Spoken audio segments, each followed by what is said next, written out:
voilà mbokk yi kon dellusiwaat nañu suñu émission bi nga xamee ne moo di jano bi tey nag ñu toog ak ki nga xamee ne moo di maire bu Sacré-Cœur Mermoz d'ailleurs sax ñun suñu rajo bi foofu la nekk ci sa moomeel gi loolu la yàlla dogal et duñ ko présenté kenn moo di Barthélémy Dias Barthélémy Dias nag moom daanaka jamono yi ñu toll def na actualité lool yàlla dogal itam ñu war a waxtaan ci lu bare bari ci corona bi moom taxawaay yi mu ci am ak maireem yan liggéey lañ ci def convocation yi nga xam ne def nañ ko ñaari yoon benn bi sax liir naa ci journaux yi sax ñu nga naan diversion la parce que ay portable bu sàcc yu demee noonu yooyu yëpp daan ci dikk léegi lu ma tolloog 4 junniy hectares wala yu demee noonu nga koy kaas ci wàllu géej gi gis naa sax benn ex député Cheikh Omar Sy mu ñëwaat ci bu baax di la ci jàppale itam loolu lépp daan ci dikk léegi.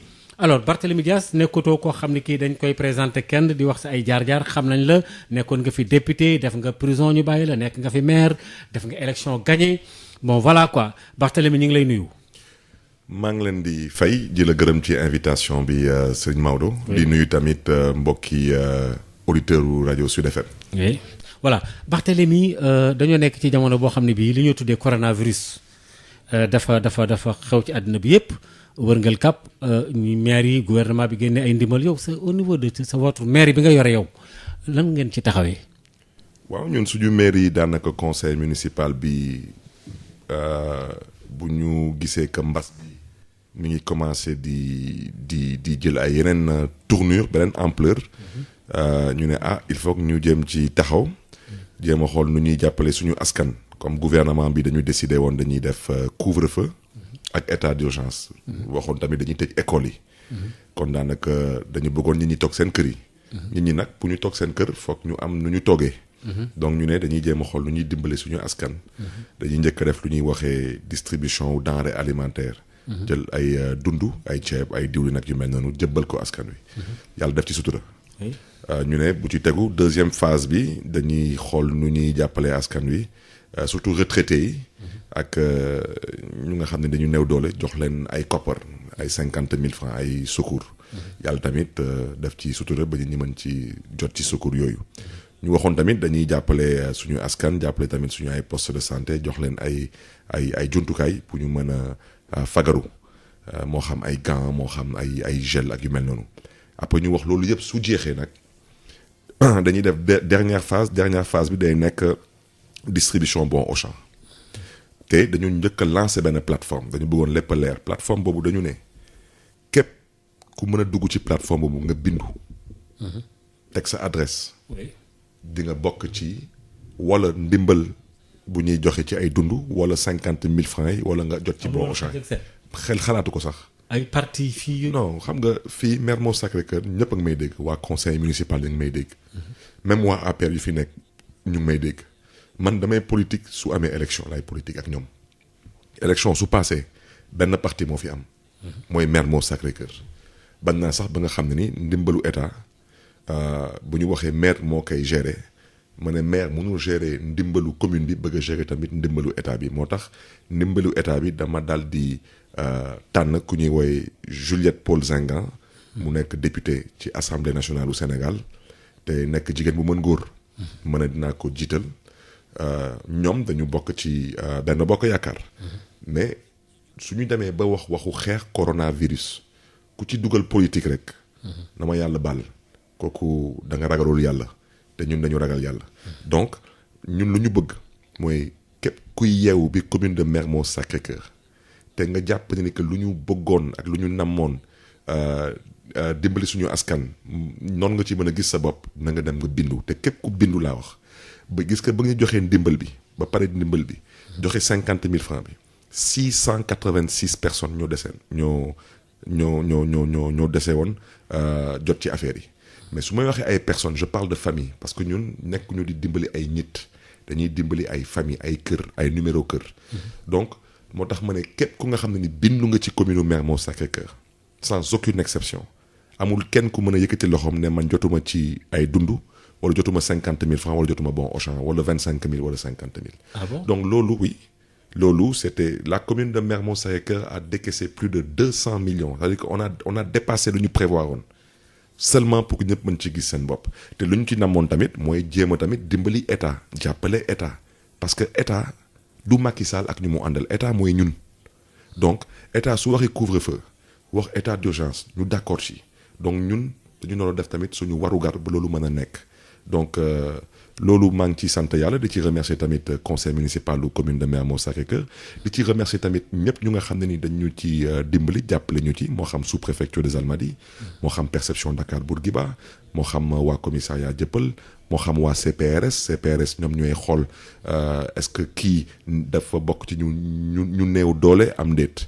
donc loolu la woon bu ci des nag mooy je pense que tey ñun au niveau de la commune de Mermoz Sacré-Cœur suñu jaan wàcc na ci lii di xeex contre le coronavirus maintenant lu ci des rek mooy xanaa xaar ndimbalu état du Sénégal mooy lu président Macky Sall diggoon askan wi su ñëwee tamit incha allah ñu ànd ak ñëpp bokk ndey bokk bay daal di distribuer ma bëggoon tamit remercier tamit kii di curé paroisse Saint-Pierre des Baobabs parce que ñoom l'abbé yi ñoom ñoo jël seen église nangu teg ko à la disposition de l'aide de l'État pour ñu mën ko fa stocker. donc di ci gërëm tamit délégué de quartier yi ñu nekk commune de Mermoz Sacré-Cœur ci seen taxawaay ak ci seen liggéey. d'accord Barthélémy da nga tuddale coronavirus mais dafa am ay mesures yoo xam ne comme ni nga ko waxee rek état bi jëloon na ko restriction wàññi daal teggi tey la vraiment àgg nañ ci njobaxtan li am na ñuy wax reculade maanaam delluwaat ginnaaw bu état bi génn ginnaaw parce que am na ñu doon manifester wala état bi dafa déglu askanam topp ci li ñuy wax parce que chauffeurs yi transporteurs yi sonnoon nañu lool léegi nag gouvernement bi teggi na loolu lépp ban jàngat nga ci am. mais je pense que loolu président Macky Sall naroon na ko def depuis longtemps. Ah bon? mais parce que xam nga àdduna lu gën a bon mooy nga nekk lu ñuy woy autorité. autorité mooy kilifa lu wolof njaay di woy kilifa. autorisé mooy kuy xaar autorisation. ku ñuy digal. waaw kuy demee ci ndigal. autorisation boobu nag wala ñu la ilif ñoo la koy jox wala ñu nga ilif ñoo koy fokkati sa loxo. ne la nag lii ngay def parce que daanaka yow nekkoo autorité c'est-à-dire que autorité da ngay décider lii laay def nga assumer ko. mais quelles que soient les circonstances quelles que soient les circonstances et les conséquences loolu mooy autorité. maintenant nag autorisé mooy kuy xaar autorisation kooku nii rek la mën tëddee parce que président Macky Sall tout de même man dama waat ci Bible que ci mbiru Covid-19 du ma xas président Macky Sall. parce que tout de même c'est quelque chose de très sérieux te du mbiru politique. te dans la vie il faut savoir raison garder wante damay ñaawlu taxawaayu président Macky Sall parce que munoo dikk askanu Sénégal ñu dem ba ci biir te askan bi du ci gis boppam. naka la état mairie bu ndaw mairie Mermoz Sacré-Cœur joxe na ay dund joxe na ay koppar joxe na ay bons au champ lu mel ni état yor doole yor gendarmerie yor police yor armée yow ndimbal ba nga diggoon sax ba tey nit ñi gisuguñu ci seen bopp donc ça pose problème parce que ndimbal boobu loolu moo mënoon tax askan bi toog seen kër mais tey Covid bi xewi na parce que Covid day mel ni paludisme yàlla rekk ci mën def sutura mu jóge fi sinon dañuy nangu dund ak moom. ok geste barrière masque teg ay gel ak yooyu parce que loolu mooy nattu la. mbiru yàlla la donc tey. état su demee ba wax askan wi toog leen seen kër dinaa leen jox lii dinaa leen defaral lii loolu yëpp gisuñu ko waaw mais yow naka nga mën a téye nit. mais Mansour Faye nee na dem na ci àll bi ay télé. non déet xam nga dinaa la wax dara est-ce que xam nga ni que mbas bi depuis presque ñetti weer mi ngi fii ci dëkk bi. oui. état d'urgence ak couvre-feu ëpp na ñaari weer mais loolu peine de prison la. waaw xam nga des fois da ngay dem flagranderie taxaw ñu ne la 3 mois de prison. ferme. mais 3 mois de prison punition la mais couvre-feu bi punition la kon nag lu ma ci bëggoon wax mooy lan non xam nga non moo tax parce que xam nga ñun dañu min kaso donc ñun voilà waaw xam nga su ma la waxee 3 mois de prison punition la peut jàpp nga ni punition la te tey booy mais couvre-feu punition la 8 heures tëddal sa kër génnal 6 heures du matin ci ku nga xam ne ni état yoru ko day dàqi wërsëgam man béykat laa su ma côté yooyu mu nekk na le semaine dernière benn pël moo dugg suma tool yor benn nag bu toll nu ma ko neexee nag boobu lu mu bon suñu waxoon suba mooy màggal wala gàmmu ku amul 1 million du laal nag boobu pël boobu ñëw ci man nee naa la pël boobu am man maa bañ a jënd nag boobu ci moom parce que yenn yi nag gàddu àq la xam nga tey du ma nangu toog di xool nag bu nga xam ne nii mët na million nit di ma ci laaj 100 000 francs du ma ko def parce que kooku du ma kooku daf yàlla moo ci dul ànd. parce que xam naa luy jur xam naa luy mala donc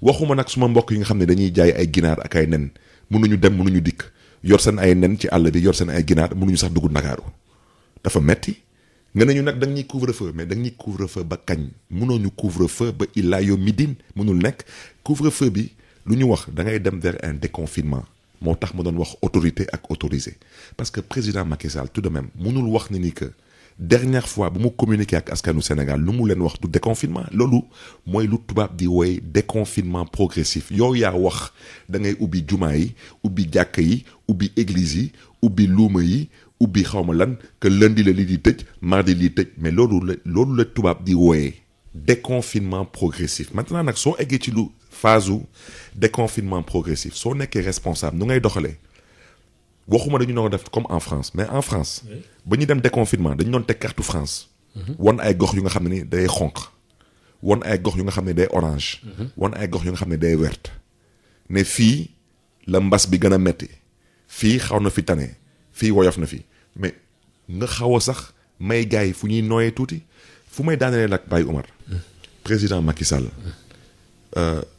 amul conseiller te wax dëgg yàlla mën naa juum te maa ngi jógalu askan wi wante dafa tële man su ma nekkoon président au Sénégal crise coronavirus bi su ma ko doon gérer ñëpp ciy gis seen bopp ñëpp Sénégal ku am ak ku amul ku mën ak ku mënul parce que tey soo taxawee nga ne damay joxe ay ceeb damay joxe ay diwlin yow suñu mbokk yi nekk fële dans le bassin arachidier là. ñooñu waaw suñu mbokk Saalum yooyu ñooñu soo leen joxee ceeb ñooñu soo leen joxee diwlin duñ ko soxla ñoom dañuy béy seen gerte yor seen diwlin su ma mbokk yi nekk fële Casamance suñu mbokk joolaa yi mais ñoom ceeb bu ñuy lekk ñoo koy béyal seen bopp ñooñu soo leen joxee ceeb soxlawuñu ko wante soo nekkoon chef d'état nga am vision nga ne parce que moom moo annoncé fii 1000 milliards mais nag président Macky Sall tout de même xam na ni que 1000 milliards génnu fi dañuy waxante dëgg rek te yàlla tax non dañuy waxante dëgg parce que nee naa man du ma critiquer président Macky Sall ci coronavirus mais il faut qu'on soit un peu plus sérieux 1000 milliards fu mu génn ñëpp gis ko xam nga dafa am lu nga xam ne ni gumba sax da koy gis 1000 milliards fu mu génn junniy milliards dama ne ku gumba dina ko gis ku tëx dina ko dégg donc loolu dañuy waxante dëgg génnul wante lu ko président annoncé woon mais man su ma nekkoon président du Sénégal ma ne damay génne 1000 milliards pour xeex lu mel noonu day yomb parce que tey kilo ceeb lu muy jar. ay 200 350 que environ quoi. bon jàppal que 350 francs kilo ceeb suy jar 350 francs Baye Omar. Maodo Faye quand même. maa ngi jógalu parce que maa ngi jógee waaw maa ngi doon waxtaan ak avec le DG.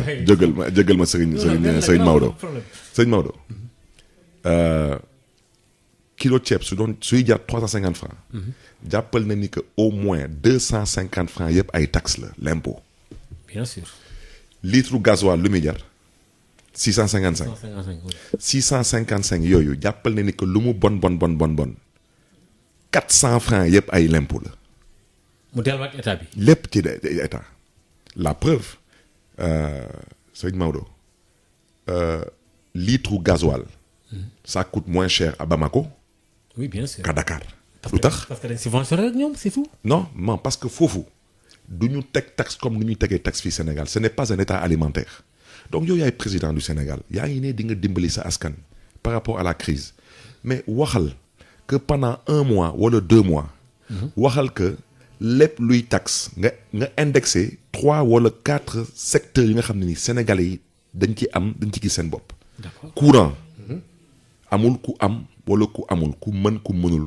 da ngay wax toutes les factures de courant sont majorées dañuy dindi par exemple 25 wala 30% ñëpp gis ci seen bopp nga ne gasoil bi ak même ku amul oto day dugg oto donc léppay wàññeeku da ngay nangu bàyyi sa l'impôt pendant 1 mois ou 2 mois ça s'appelle du patriotisme économique ça s'appelle de la responsabilité politique c'est ce qu'on appelle une autorité. d'accord voilà mbokk yi ma fàttali ba léegi ñu ngi ci ak ki nga xam ne moo di maire bu Sacré-Cœur Mermoz di Barthélémy Dias Barthélémy ci yi nga fex yëpp d'accord ci wàllu coronavirus bi jamonoy dox fan yi dañu lay dégg ci wàllu yoon yow wax nga ko sax léegi yow nee nga miin nga kaso bi yoon nag da nga ne yow diversion la gars yi di def diversion nag mooy ay caaxaan yu kenn xamul parce que ci lu matul 1 semaine quelques jours dañ la woo ñaari yoon wane la police bu Point E dafa mel tamit waa sûreté woo nañ la te ñaar yooyu ñoo bokk wala bokkuñu. non loolu diversion la. lu tax nga tuddee ko diversion. mais parce que autorité étatique police wala gendarmerie wala sûreté wala nga ne c'est diversion la. xam nga Sénégal kese ngay gis sàcc buy jóg di yuxu sàccee. Sénégal rek. sàcc buy yuxu sàcc. sàcc buy yuxu sàcc fii rek la am parce que fii dañ fiy woote yebel du ma sore ci wax ci parce que ñu ma ko séqal xam naa leen dañu am doole. oui. wante man dama bokk ci doomu aadama ñu ñuy xoqatal te nee naa leen bii dina weex xat ci yéen parce que fii nag ngeen xam ne ni que fii ngeen duggee tur terminus da ngeen laalaaka du ma ko dul nangu parce que gis que gendarme ñu ma woo ñoom ñoo la gën a xam amuñu enquête bu ñuy enquêté gis que police bu ñu ma wooyee démb ñoo la gën a xam amuñu luñ may enquêté wante nag ay gendarme lañu ay policier lañu suñ la wooyee da ngay ñëw toog noo tudd nga tontu. lu xew nga joxe sa version jóg dem sa yoon ñoom ay sénégalais lañu ñoo la gën a xam ne ni ay dóorkatu marto lañ ko séqal. ah bon mooy ñii nekkuñu ay kilifa. mais parce que yow dégg naa wax lu toll 4000 hectares ci géej gi nga ne am na daal ñuy bëgg a tabax ci géej gi loolu Sénégal gépp a ko bokk tefes gi c'est vrai que am na mouvement yu doon xeex naan dañu war a aar tefes gi kenn warta laal corniche mais léegi lii dafa bëri. sëñ Maodo. oui man PS la. parti socialiste oui. gis nga lii xam nga fu mu commencé. jamono PS. yaa ngi may dégg. donc nous sommes tous responsables. man nag jamono PS bi ñu doon def lu ñu doon def nii. xale bu ndaw laa woon. wante j'assume damay assumer parce que PS héritage la. Abdoulaye Wade ñëw avec le régime libéral ñoom tamit ñu def lu ñu def. du noonu. oui Macky Sall nañu fàtte PS fàtte Abdoulaye Wade Macky Sall lan la ñu digoon. du gestion sobre et vertueuse. Oui. La patrie avant le parti. oui wax ñu loolu yëpp diggoon ñu loolu yëpp. mais moom sax corniche bi dana ko jëlal ko seetlu ko. wax loolu yëpp. oui waaw. waaw maintenant président Macky Sall sëñ Maodo dama bëgg a wax ji leer man Barthélémy Diaz sénégalais laa du ma fekk benn sénégalais am wërsëg laa wax. parce que loolu wërsëg la. yàlla may la nga mën a am 1000 mètres carrés jàkkaarloo ak géej gi. loolu neex na ñëpp bëgg nañ am loolu. wante ñoom seen wërsëg la da doon seen jiglaay. du ma gis nit yor wërsëg ma koy xañ wante lenn rek laa wax. am na lu nga xam ne mënuma ko nangu. mooy lan mooy yow yaa ngi tudd Sëñ Maodo. nga ñëw laaj domaine ñu jox la suuf parce que da ngaa bëgg tabax benn juma wala benn clinique. clinique yooyu di digg yëpp ay clinique de la Madeleine clinique des Mamelles ay Imotsen. ay mais clinique yooyu yëpp dañu jàkkaarloo ak géej parce que. dañ jàpp ne ni nit su feebaree mu jàkkaarloo ak géej peut-être dina am solo ci wér-gu-yaram bi waaw. donc képp ku nga xam ne da nga am benn projet d'utilité publique wala de service public wala sax nga bëgg sax am sa kër. mais am nga sañ-sañ dem domaine ñaan terrain jox la wante lan la état di jox état da lay jox suufam ci lu ñuy woowee bàyyi. bàyyi mooy lan mooy contrat de location. mooy yow Serigne Maodo da nga yor sa kër immeuble nga loué ma benn appartement bi yor ñaari néeg ak salle. man ma nekk location jël ci benn néeg ma wëlbati ko jaay ko waxuma sax ma suuluwee ko ma jaay ko. ah bon waaw. ça veut dire que yow lu loi wax loi nee na état mënul jaay suufam état day jël suufam di ko louer ay personnes physiques et morales personne morale mooy association des musulmans de Mermoz. personne physique mooy Barthélémy Diaz. mais ñu jox la ko jox la bàyyi. loi ne bail bi munoo ko moom munul nekk titre foncier tant que dafa lu ñuy woy mise en valeur nga am loo fa tabax yow nga nekk nit dem ñaan ñu may la 4000 mètres carrés te da nga waxoon da ngay tabax kër d'abord naka la nit soxlaa kër pour 4000 mètres carrés waaju bu ñuy wax noonu fan la dëkk mi ngi dëkk Kolda maa ngi nuyu di ziar suñu mbokk yi nekk Kolda ñoom ñëpp. Djibril Diallo mais moom Djibril Diallo Kolda bu mu juddu ak Kolda bu mu bàyyeekoo est-ce que am na fa 4000 mètres carrés ñëw biir Ndakaaru Njaay bii fekk ñu toog fii dëkk suñu ay kër waajur ba tey mu bëgg a àkki moo 4000 mètres carrés suñu kaw na doon jiglaayam wante dama bëgg Djibi Diallo bii wax ñu fan la jaar ba am titre foncier numéro 18794/GR te terrain bi soo fa demee à part lu mu yàq ci géej gi amul benn brique bu mu fa teg. ça veut dire que Djibi Diallo génnul dërëm pour am 1 mètre carré. tey Djibi Diallo ma ñëw rek. këyit bu mu la wax noonu titre foncier boobu. banque ba mu dugg biir Sénégal tey ñu jox ko 4 milliards. parce que mètre carré bu nekk 1 million la. dama ne lii su nekkulee dóor marto ak aldu kalpe lan la. waaw mais fu mu jaar fu mu jaar ba mu accéder fu mu jaar oui. dafa ànd avec ce que j'appelle des fonctionnaires véreux et tordus. Des fonctionnaires véreux et tordus. ay fonctionnaires yu nga xam ne ni ay dóorkatu marto lañu te ñu ngi may Dans ce dégg waaye dama ne ñu ngi may dégg te du ma tudd tur du ma joxe fonction te wallaay gars yi suñu bàyyee wax ci léegi ñu gën a ci wax ci parce que du ma dellu ginnaaw gis que Serigne Maodo munuma wax parce que oui. dafa am lu nga xam ne ni du suma cër yi comprendre oui. dafa am lu nga xam ne du suma cër oui. du suma cër mais nag dafa am lu ma bëgg a wax ba ko leeral balaa may sori ci wax ci ñoom su ñuy def seen ñaawteef dafa am nu ñu koy defee dañuy njëkk a jiital ay kilifa diine te kilifa diine yooyu dinaa dem seet bon ñenn ñi sax dañu génn àdduna yàlla leen yàlla xare àjjana man personnellement naa dem seeti ji ay kilifa diine yu nekk fii ci dëkk bi waxtaan ak ñoom parce que liste bi dina génn mais liste bi bépp kilifa diine bu ngeen ci gis suma baat ci kaw muy xalif général laa wax musul ñaan ko dama bëgg sénégalais mu dugg seen bopp man du ma waxantu du ma ray wax ci parce que xam naa procédure bi daanaka yow Serigne Maodo soo bëggee terrain da ngay bind directeur des domaines amul benn directeur des domaines bu fi mën a gën a lettre xalif général bu n'importe quel confrère ne xalif bii moo laajte lii amul. maanaam benn xalifa laajul. laajul suuf. laajul suuf wante laajul suuf. bindul laajul wante ñoom lu ñuy def comme ay dóorkatu marto lañu te xam nañ que lii ñaawteef la dañuy jiital kilifa yu mag ñooñu. jiital kilifa diine yi. parce que dañuy xam ne ni. rus nañ leen. ok. yaa ngi may dégg. waaw suñ ci paree nag ñu jéem a xool nu ñuy dugalee ay magistrats président cour suprême président cour d'appel jéem a dugal procureur ndax coow su amee. ok est-ce que yaa ngi may dégg. lu ci des nag lu ci des. oui ñu sax-saxee ko. maintenant man du ma waxantu te du ma wax ak fonctionnaire yooyu du man ak ñoom je m'adresse au président Macky Sall directement ci lotissement bii laa wax damay koy laaj moom est-ce que Denis Sassou Nguesso am na fa suuf am déet foofu rek laay njëkk a commencé ci wax. Denis Sassou Nguesso bu Congo. bu Congo. moom dama ne moom nañu wax moom ak Denis Sassou Nguesso ñoom lan la ñu bokk. nañu wax dama koy laaj moom président Macky Sall la nga may dégg. nee naa la coow bi xam nga dama waxoon du ma ci sori ci wax ji. ma commencé di gis ay nit nekk fii di excité wu di tëb di xataraayu. parce qu'ils pensent que ils ont le droit de me répondre c'est leur droit le plus absolu. mais je vais vous dire une chose sur cette histoire-là. je vous demande d'avancer de façon assez prudente parce que vous marchez sur des œufs. te ñu may waxal ñu may dégg dama ne. oui mais attends Barthélemy li nga wax ni dafa doy waar. dama lay Serigne Maodo. dama bëgg nga déglu ma benn collègue am bu nekk président ci beneen réew ci Afrique. mairie Mermoz Sacré-Cœur. oui suuf bi nekk ci commune am. oui moom suy laaj suuf duñ ko jox waxuma Barthélemy Dias parce que Barthélemy Dias wutul suuf Barthélemy Dias su doon wut suuf. ak alal ci dëkk bi peut-être ma lijjanti ko autrement. ku nekk nag ak sa wërsëg te ñoom xam nañ ko du leen xañ seen wërsëg. lu may wax dama ne il faut qu'on arrête de prendre des baux.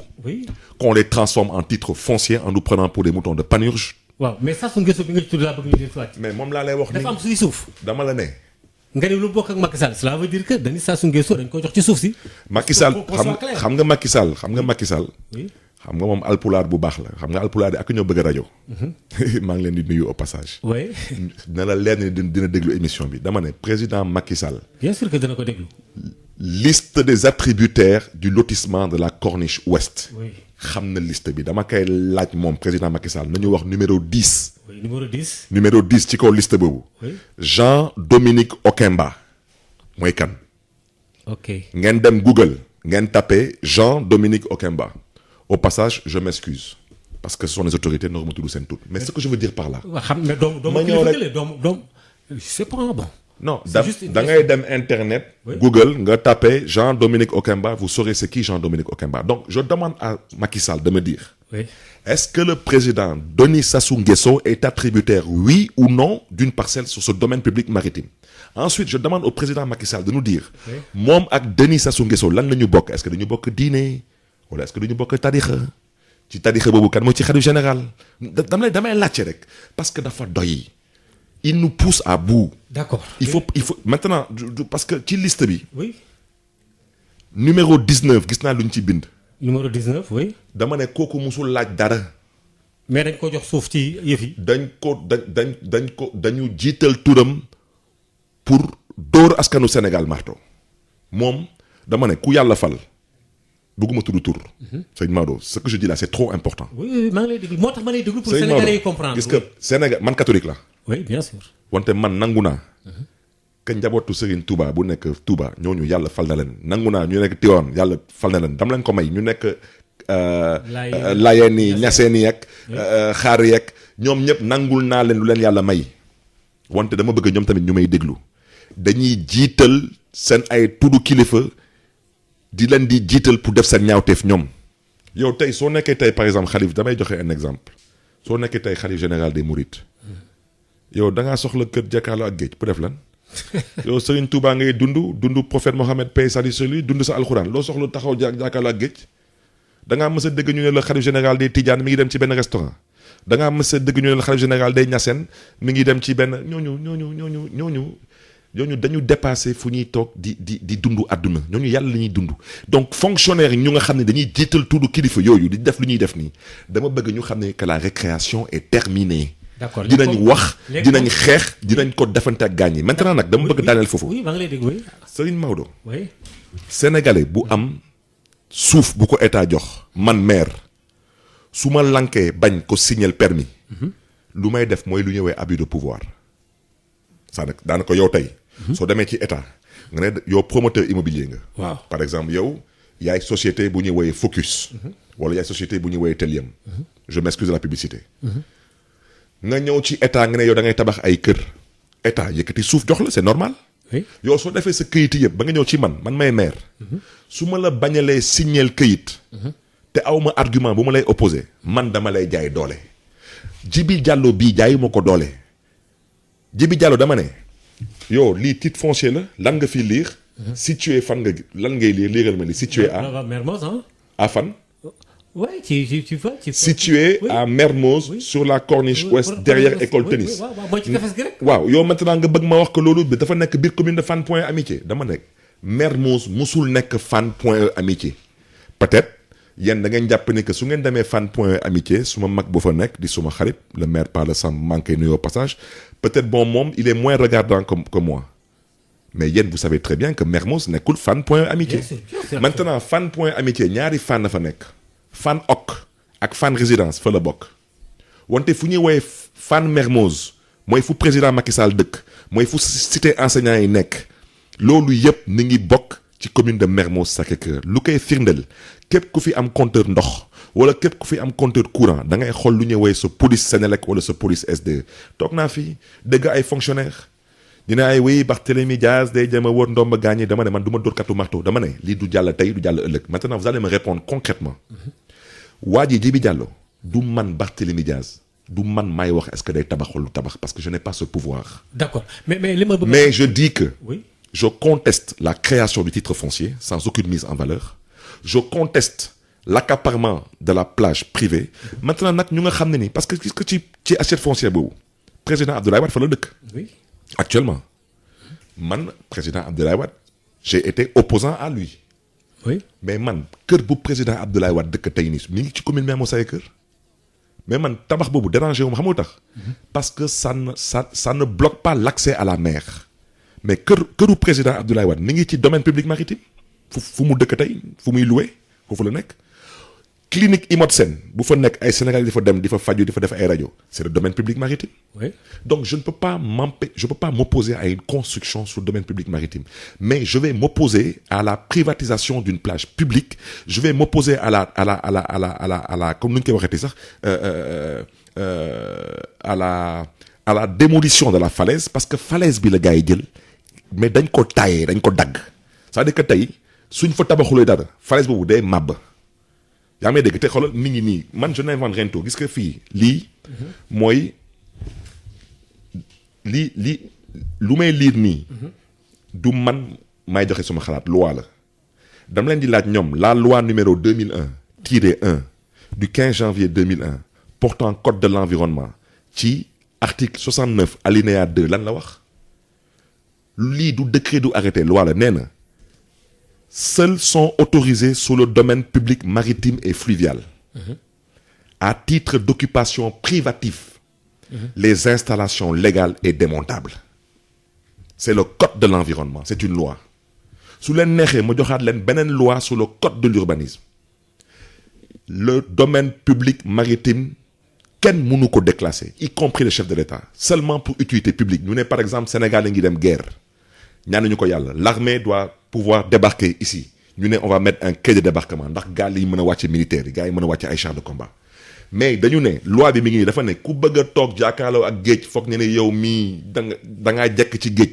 dañu ne lu mu fa mën a liggéey mooy installation légale et démontable. loo xam ne jamono mën naa ñëw ñu jëlee ko fa. ñu jëlee ko fa.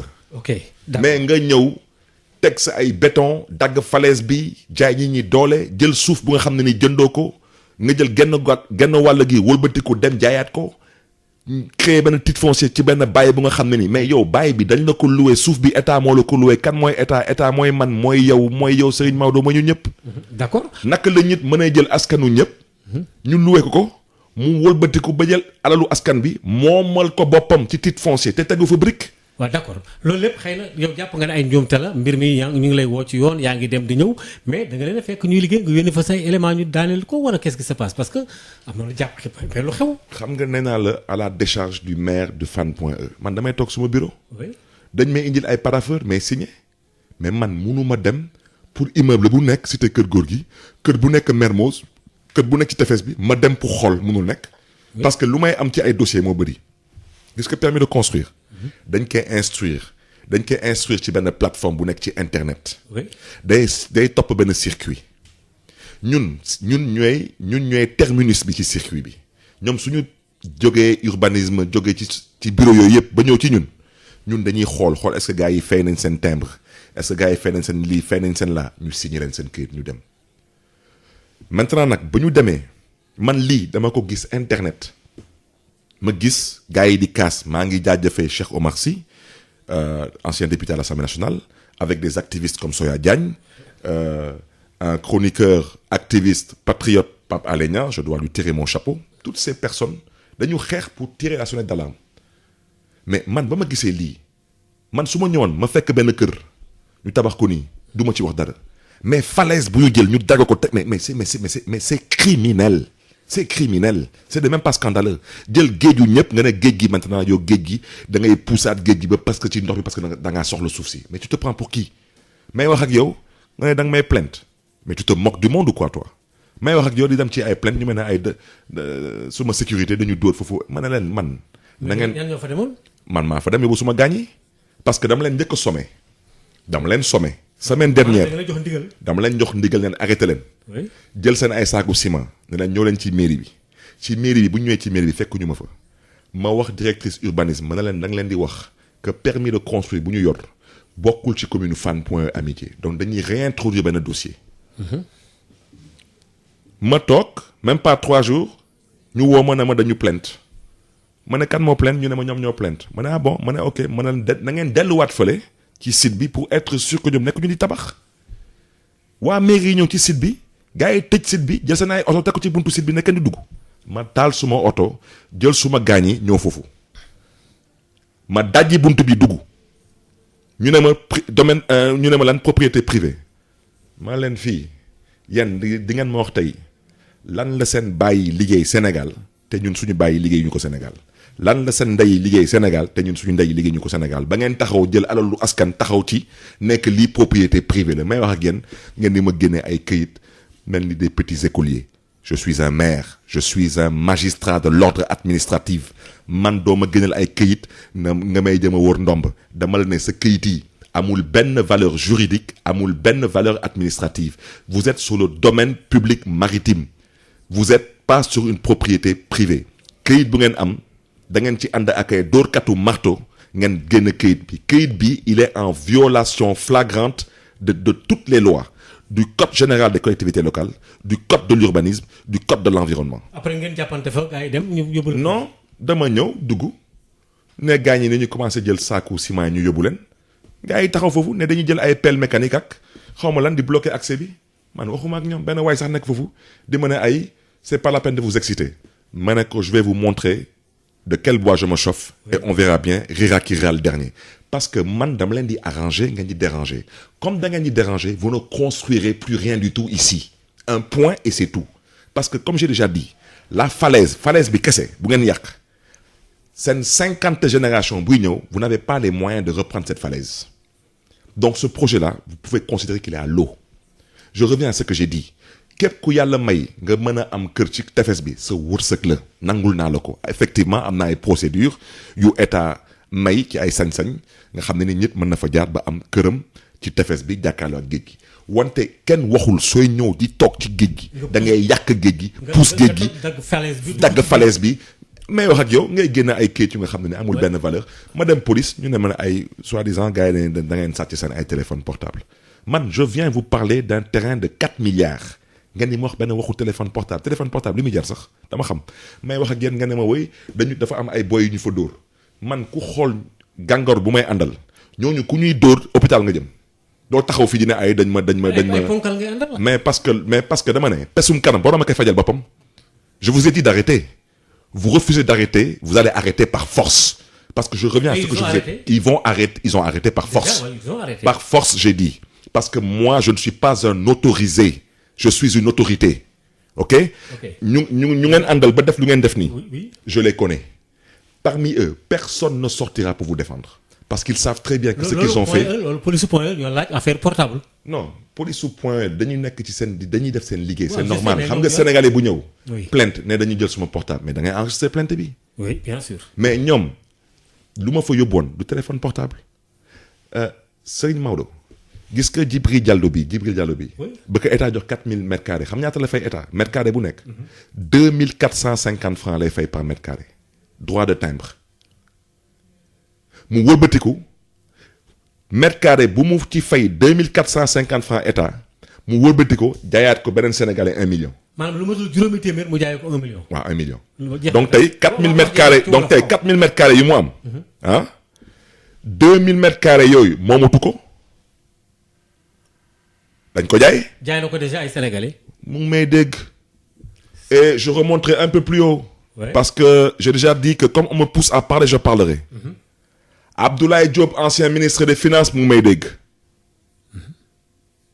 dama ne revenez à la raison toog leen ñu waxtaan respectez les Sénégalais respectez le mouvement SOS littoral le littoral je suis d'accord. mënuñu taxaw ne kenn du laaj géej gi léegi géej dañ koy laal man d'accord naa da ngay dem Miami da ngay dem Casablanca effectivement corniche dañ koy laal mais nit ñi ils doivent avoir accès à la mer c'est ce que je dis moi on n'a pas le droit de tailler une falaise mais maintenant que le président de la République habite sur la plage mais ça c'est leur chance c'est leur seen wërsëg la nangul naa leen ko mais du ngeen ñëw di génne des papiers qui n'ont aucune valeur juridique administrative mais wax ak yéen ngeen di xataraayu di reewantu suma kaw dina ay yéen da ngeen fi moomul tous laa leen wax ñu de moomu leen fi dara. voilà moom ñu fi dara tey aussi yóbbu na la ci police mais convocation bu njëkk moom leneen la woon mais dafa am benn loo avancé ci sa ay wax la nga ne waaw parce que kilifa bu jiitoo tamit jaarul ci yoon njabootam tam mën nañoo bañ a jaar ci yoon après nga joxe exemple daal ne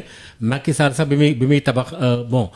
kii APR bi seen permanence bi amul autorisation wala loolu c'était juste da nga doon sànni xel rek wala. Macky Sall a construit le siège de l'APR amul benn autorisation.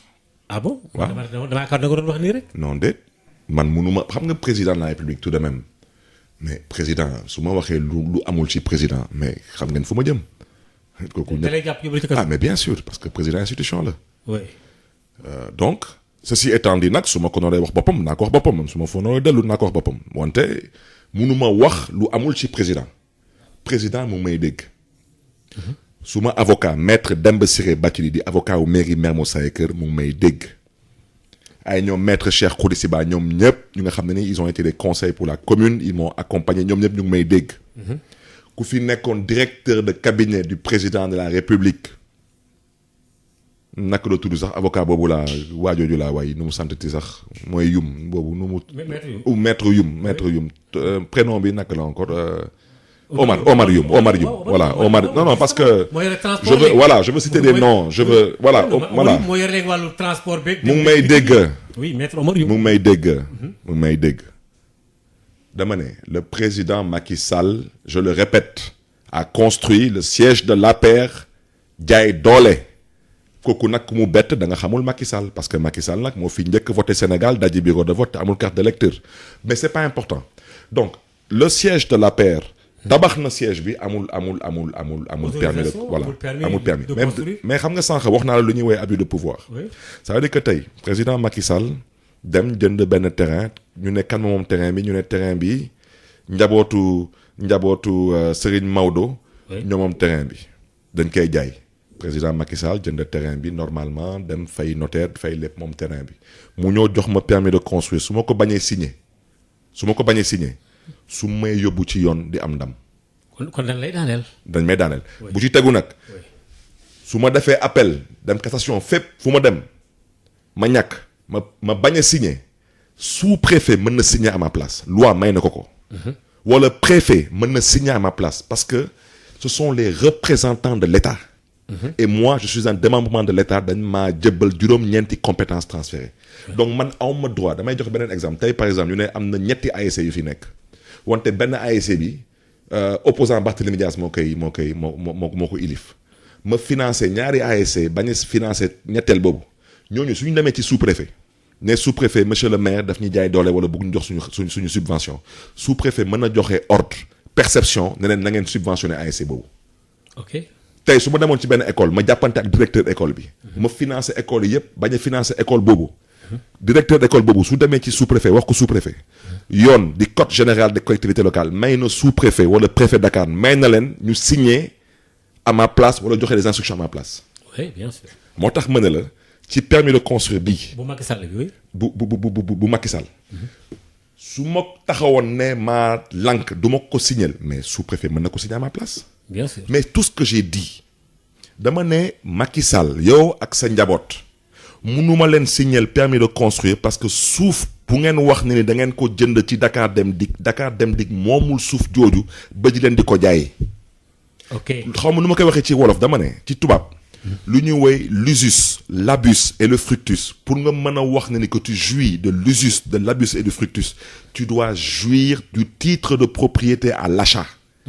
te Dakar Dem Dikk wala hôpital principal wala hôpital Dantec wala RTS ñooñu jënduñu seen suuf dañ leen di ko jébbal dans le cadre d'un service public lan mooy mission wu RTS mooy d'informer le public. bien sûr lan mooy mission wu Dantec la mission de l'hôpital de Dantec c'est de soigner le public la mission de Dakar Dem Dikk c'est de transporter le public kon tey suuf jooju Dakar Dem Dikk de état du Sénégal moo ko jébbal musu ci gën a benn koppar pour ne ko ndax nga mën fi garer sa ay oto ndax nga mën a liggéey sa liggéey mooy de transporter le public. yow maintenant Dakar Dem Dikk. kan moo fay PCA du responsable APR. bien sûr kan mooy DG Dakar Dem Dikk du responsable APR. waa ñooñu kan mooy di nommé du président Macky Sall. kan moo soxla suuf jooju du président Macky Sall. moom la tubaab di woy conflit d'intérêt. ça veut dire que man tey man maire laa. man awma droit jël marché jox ko suma papa jox ko suma jabar conflit d'intérêt la. waaw kon ñoom Dakar Dem Dikk lu ñu def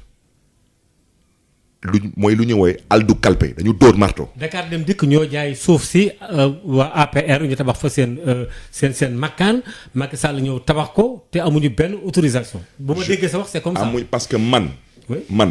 oui je ne suis pas lié. képp kuy indi benn demande de permis de construire. je ne suis pas lié à toi par des actes administratifs daanaka man ak yow lan lu ñuy lié du ay kayit yu ngay indi. man ak yow lu ñuy lié ay loi la. loi yooyu mooy lu ñu woowee des codes. te en la matière ça s'appelle le code de l'urbanisme. je reviens à ce que j'ai dit na ma xaw ma nu ma ko waxee ci wolof wante na ma waa Dakar Dem Dikk wax. fan la ñu mën a prétendre jouir de l'usus de l'abus et du fructus. Dakar Dem Dikk dafa am. yaay am maam am maamaati maam. ñun ba ñuy juddu nekkoon ay tout tànk tudduloon Dakar Dem Dikk ça s'appelle la Sotrac. après mu nekk tubaab bi bu mu ko yor nu mu tuddoon sax tubaab boobu waay. Dakar Dem Dikk non Dakar Dem Dikk balaa mu doon Dakar Dem Dikk nekkoon na waaw Dakar Dem Dikk voilà bon. ci temps Ablaye Wade. ci temps Ablaye Wade donc il y avait d'abord l'ancêtre la Sotrac. je veux dire par là que lu ñuy wax tey nii di waxu siège u APR. président Macky Sall argument boobu laa ko opposé parce que je ne suis pas lié à son dossier par des actes administratifs je suis lié à son dossier par le code de l'urbanisme vous ne pouvez pas vendre une assiette foncière dégg naa nag dafa am benn notaire fàtte naa turu notaire bu ñu wax. ñu ne notaire boobu moo enregistré acte boobu. c'est illégal parce que tey waa hôpital Dantec ñoom suñu jógoon suba ñu ne dañu am benn seen ginnaaw hôpital bi dafa am benn suuf bu fa nekk rafet na pour parce que dafa jàkkaarloo ak géej gi quoi dañ koy jaay waa Sheraton wala waa Hilton kooku ban Sénégalais moo ciy d'accord te pourtant ñëpp xam nañ ko ci hôpital yi dafa am espace mën nga fa tabax immeuble tey armée sénégalaise le haut command l'état-major bu nekk ville. oui. côté yooyu côté géej gi noonu côté géej gi ñoom foofu am nañ suuf bu bëri foofu. waaw suñu duggoon état-major ñu ne suuf jooju daal dafa bëri soxlu ñu li yëpp dañuy jël affaire bi jaay ko ay tubaab dafa ay hôtel ay kër kan moo ciy d'accord parce que ñun askanu Sénégal ñun ñoo d'accord que état-major dañu nar a am suuf soo duggee hôpital principal da ngay gis ay jardin gis ay gazon. oui bien sûr. nit ñi dañuy toog mën a féexlu. mais hôpital dafa soxlu suuf. camp militaire dafa soxlu suuf. entrepôt Dakar Dem Dikk dañu soxlu suuf ñoom déjà jamono Sotrac dañu jaay dépôt Sotrac bu nekkoon ci ginnaaw côté Mermoz jaay nañ ko ba tongtonge ko seen biir. ah bon jeexul tey ñu ne maintenant dañuy jëlaat beneen côté bu nekk ci route de Ouakam. oui. mais ça suffit tout de même. vous ne croyez pas que vous allez trop loin là. de suuf si problème foncier d'accord mais dafa am information parce que ñu ngi ci daanaka ay quelques minutes moo ñu dese ma fàttali ne ba léegi ñu ngi toog ak Barthélémy Dias fan wax dikkoon nañ léegi ci ñaari convocation yi nga xam ne woo nañ ko ci police benn bu ci nekk itam ak lam ca sànni mais fan yi dafa am koo xam ni ki dañ ko yaa ngi nekk liberté provisoire ba léegi wala. man xamatuma sax xam nga man dañ maa plainte man xamatuma sax man xam nga man mais xamatuma dama am ay dossier ay flagrant délit ay cour d'appel ay tellement dama day bëri bërki dama maa ngi dugg section des recherches gendarmerie moom laa laaj léegi mais kanam yëpp laa fa xamee tout le monde mais dañoo am benn commandant bu bees nag ak benn capitaine bu bees quoi mais ñëpp laa fa xamee mais parce que je les ai tellement pratiqués te mais ay nit yu baax la ñu parce que ñoom seen bopp sax xam nañ ko su ma fay ñëw ay caaxaan ma fay yóbbu moo tax big commandant bi ne ma est-ce que non big commissaire bi ne ma est-ce que mës nañ la condamné quoi ma ne ko non da nga may laaj est-ce que mës nañ ma condamné pour des raisons politiques ma tontu na la waaw. oui. mais soo ma laajee est-ce que mës nañ ma condamné ba maa juddoo ba tey musul am doomu aadama boobu mës a plainte yóbbu ma ci yoon dëpp ma kees amelu ma kenn xaalis jotuma moomeelu kenn wante nag. ay Barth moo wax magistrat yi seen bopp wala Barth wax président bi boppam kooku du ñàkk kooku mooy politique te kooku constitution moo ñu ko may ci sañ-sañ constitution nee na kuy politique il s'exprime par la plume mooy bind par la parole mooy wax wala par l'image mooy di wane wante des fois nag lu ñuy wax wala lu ñuy wane wala nuñ koy waxee non déet mooy xaw a non déet parce que ëpp moo baax ci lax bu tàng. d'accord mais dafa am ku ñu bàyyi fan yi liberté provisoire moo taxoon sax prétexte boobu ma jaare ko ci liberté provisoire boobu Bougazelli Seydina Fall ci wàllu soppi xaalis wala daal ay faux billets finalement il a été libéré pour des raisons de santé bon libéré entre guillemets parce que liberté provisoire lañ wax ban lecture nga ci am koo xam ne ki def nga prison wala nga def nga politique et puis Bougazelli moom APR la bokkoon day def politique et tout mais ban lecture nga ci am. da ngay poser la question là à l'Union des magistrats du Sénégal. Ce serait très bien de leur poser cette question. Ah bon? waaw.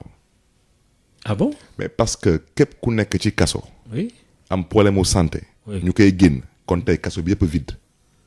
kon yow pour yow ñëpp a wér di. dama ne ñu waa Rebeuss ak may dégg particulièrement le chef infirmier de Rebeuss ak may dégg. man je connais les prisons du Sénégal dama tëdd Rebeuss tëdd camp pénal tëdd fu nekk tëdd naa ba tëdd Tambacounda dugal ci kaso yi nga xool ñëpp a feebar. ci kaso bi kenn wérul. dama ne munoo fa wér parce que da ngay nekk dans des chambres à 300 400 mais nag ngay wéree et la place des malades prisonniers c'est à l'hôpital Dantec là-bas mooy seen pavillon spécial boobu foofu mooy place am donc moom su feebaroon. dafa naroon nekk dans les liens de la détention des foofu ñu yóbbu ko ci pavillon mais dama ne ku wax feeñ ku nettali siiw c'est la république des copains et des coquins voilà kon nag loolu ko des copains et des coquins ci benn république bu mel ne Sénégal loolu yéeme na mais Barthélémy Dias moo jaar foofule mbokk yi ba léegi ci janoo bi xam naa ne li ñu desee sax daanaka ci laaj yi ñu ko waroon a laaj ay juróom minutes lay toll mais est-ce que en ce moment là à part acte yi nga posé nii ak léegi mesures yi ñu jëlaat pour ubbiwaat bunt yi est-ce que am nga bilan boo mën a teg ci loxo gars yi sa maire yi acte yi ngay posé et tout bon voilà. non jotagul. oui parce que à mi-cours quoi. mais xam nga Serigne Maodo man ba ñu génnee ci élection présidentielle 2012. oui. non jëggal ma bu ñu génnee élection présidentielle 2019. oui 2019 waaw bu mujjee bi nii 2019. oui oui. laa leen wax naka le président Macky Sall waaxu askanu Sénégal ci mandat bi parce que gagné wu ko. oui mais non ma ñëw rek s'il vous plaît c'est non gagné wu ko parce que dafa dóor fichier état civil. jaxase carte gi. daf ko dóor jaxase carte yi waxuma sax tey bu mu téye mag Khalifa Sall ak jaay doole bu mu jaay Karim Wade doole dama ne dafa dóor fichier état civil te mu ngi may dégg son ministre de l'intérieur mu ngi may dégg su ma waxoon lu amul dañ may tëj kaso. ils ont volé l'élection présidentielle en plein jour en déstabilisant tout le fichier de l'état civil mais loolu pour nga def ko ça te prend plus de 1 ou 2 ans pour le faire. Je vous ai dit ba ñu génnee ci élection présidentielle 2019 ma leen Macky Sall du fi organiser ti Sénégal élection ba 2024 ba tey je maintiens mes propos kaay la ñu dem Covid bi nag coronavirus bi nag du ko kenn politique ñoom nag dañ ko namm politique ba fin 2020 amul benn problème nañ ko def su ñu duggee 2021 comme ñoom seen dialogue politique boobu mooy caaxaan bu ñu woote woon fële palais. oui. dañu waxoon que caaxaan boobu dafa amoon 46 chapitres. oui. dama koy tënk noonu ndax nit ñi comprendre ñu ne maintenant ñoom ci 46 chapitres yooyu 16 chapitres rek lañu jot a waxtaan seen biir kon des na 30 chapitres donc jàppal ni que 2021 2022. du ngeen seen élection Sénégal. ah bon. mook xanaa gis leen lu fi Macky Sall mujjee def balaa coronavirus. ñaawteef bu mu fi bëggoon def xanaa da ngeen ko fàtte c'est que nag dëkk bi gars yi dañuy gaaw a naan mooy statut spécial u Dakar. ah oui. parce que moom ci boppam moom xam na ni bés bu wootee élection Dakar su ma baat ci kaw du ma ci dindi virgule Dakar dafa am borom te yàlla moo ko fal mi ngi tudd Khalifa Ababacar Sall te mooy borom Dakaru te bés bu woote waat élection rek 4 appui rek moom xam na ko moom xam na. yow jàpp nga ne bu ci demaatee gars yi daaneel ko. dama ne moom xam na président Macky Sall il m'entend il sait très bien ce qu'il attend à Dakar il le sait ce qu'il attend à Dakar et son premier opposant s'appelle l'APR. déet waay mais APR ah bon. may dégg. yow da ngay prédire yu ñëwagul. non ñoom xam nañ seen biir xam nga ñoom seen biir ñoom day ñoom yàlla moo leen nattu yàlla daf leen nattu. tële ak cuune. waa APR. waaw. et que d'ailleurs yaakaar nga ni waa APR ñu opposé waat Macky Sall ça c'est. non nous ne sommes pas les opposants à Macky Sall. la preuve moom sax wax na ko nee na y a pas d'opposition dans ce pays xam nga je vais réduire l'opposition à la plus simple expression. Oui. te il n'arrive pas à diriger le pays. mais parce que son premier parti d'opposition s'appelle l'APR. mais nag sa première coalition d'opposition il va la constater à la prochaine élection ça s'appelle Benno Bokk Yaakaar. d'accord Barthélémy looy jeexale parce que on est à la fin de l'émission là. Serigne Maodo di la gërëm di la sant ci invitation bi. merci. xanaa tamit di jégalu rek ci mbokki auditeurs yi parce que des fois wax ji. ok mais comme ni ma la ko waxee rek des fois ëpp day am solo ci lax bu tànk. baax na ci lax bu tànk. voilà ni ko wolof di waxee. di nuyu ñëpp di gërëm ñëpp tamit di ñaan yàlla nuñu yàlla teggil nattu bi ñu génn ci mbas bi nu mu gën a gaawee. tamit di ñaanal tamit ñu yor dëkk bi di ilif dëkk bi tamit ne leen yàlla tamit. neneen yàlla dimbali. ndax ñuy mën a wax dëgg di mën a dox dëgg di mën a jàppale seen comme li nga wax. voilà de mën a tamit jàppale tamit askan bi tamit ci yërëmande.